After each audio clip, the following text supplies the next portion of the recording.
Hi, my name is Wahid ibn Reza, and I am a screenwriter.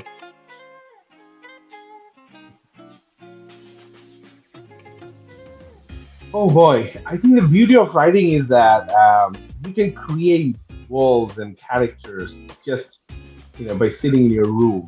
I can just sit in my couch and go to Mars, or create this alien world with like the alien creatures, or I can go deep beneath the ocean, or I can create a lava monster. The possibility of creating anything and everything really intrigues me, and that's what motivates me to write. Well, I went to film school, University of British Columbia. I got my second bachelor degree in film production from there. And in terms of screenwriting, I took master's level courses while I was doing my undergrad courses because I used to work as a writer back home in Bangladesh. I'm originally from Bangladesh.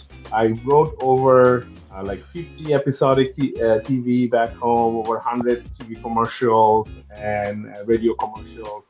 So I had a lot of experience coming in. Use that to get like master's level courses at UBC. In terms of writing, I think writing at first needs to come naturally.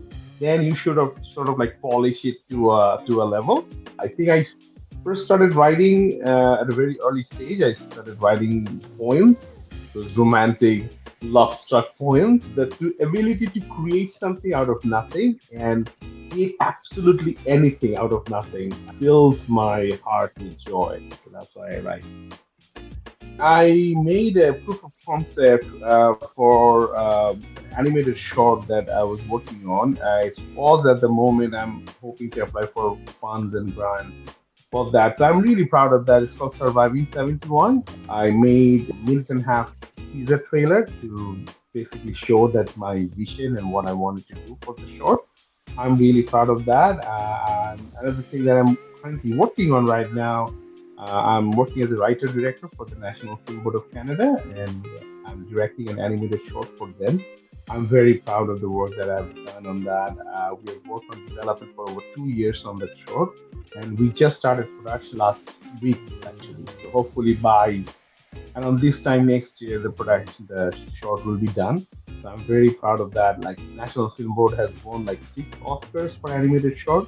So to get actually selected by them to actually make this is pretty awesome. So what I do normally when I come up with an idea, I write it down on my notes app on my phone, and I write it down and just I leave it there to sort of like marinates itself, and it's just at the subconscious level it comes to like a form. And when I come back to it, if it has progress subconsciously, then I know that the idea has merits to it. If it doesn't, then I know that okay, this either needs more work on, either needs more polish. And once I sit down and write, I just try to write as fluidly as possible. I don't normally take breaks. Eventually, it sort of like comes to you like naturally. If it doesn't come naturally, you can't really force it out, or at least I can't really do it. For me, it comes naturally, or it doesn't come at all.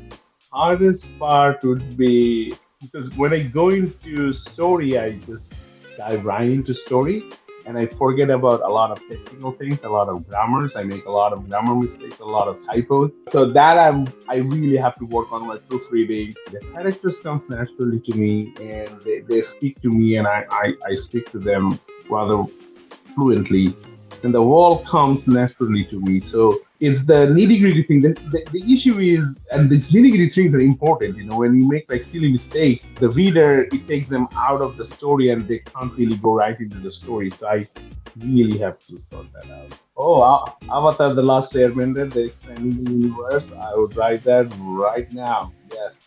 I would want to write an episode of Rick and Morty. I would want to write an episode of Futurama. Yeah. And Simpsons. Simpsons. I want to write one Simpsons episode. The goal is to create something impactful, meaningful enough that 20 years down the road, somebody will come up to me and say that, hey, you created that show or you wrote that movie. I watched it. It had a huge impact on me. It changed my life. If I could do that, that's it. That's the goal. Fame, fortune, all those things are really nice, and At the end of the day, it's the legacy that you leave behind the body of work. I really want to leave behind a body of work that I can be proud of and people can get inspired from, and it will reach the world. Yeah, that's the ultimate goal. So many. Arcane, the League of Legends, Arcane. I absolutely love that show. It was such a beautifully done, beautifully written, and beautifully made, and it blew my mind. Like I want to make something like Arcane someday. Recent shows, Rick and Morty. I love Rick and Morty. I was actually production assistant on the first season of Rick and Morty. Yeah, that was my first job in the industry, and we knew immediately how special this show was going to be. Like because we were laughing at the same joke over and over again because we are watching the same thing over and over again, and that tells you that this joke is really strong. And it's no wonder the show is doing so well, and it's such a huge influence. My all-time favorite show is Futurama. I'm glad it's coming back to Hulu. So that's again sci-fi comedy. I'm a huge Matt Groening fan, huge Simpsons fan. Futurama is one of my all-time greatest.